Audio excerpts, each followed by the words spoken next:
Hello everyone! Siyempre, i-fix ko muna yung bra ko bago kami kumain para naman maluwag.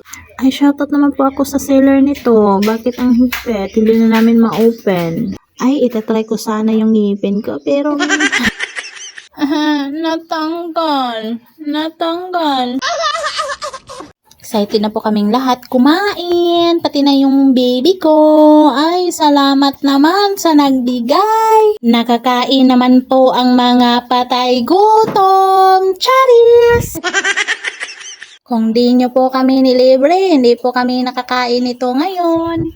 Wala kasi kaming pera. Ay, salamat naman. Natawa po ako sa sarili ko mag-voice over kasi po paulit-ulit na lang. Happy tummy na po kami. Thank you, Lord. At ayun, hindi na po kami nakakain ng dinner kasi po busog na po kami nito. Ay, talagang nasasarapan talaga yung baby ko kasi po ang dirty-dirty ng face niya. At yun lang po. Thank you for watching. Salamat po sa pagtapos ng video na to.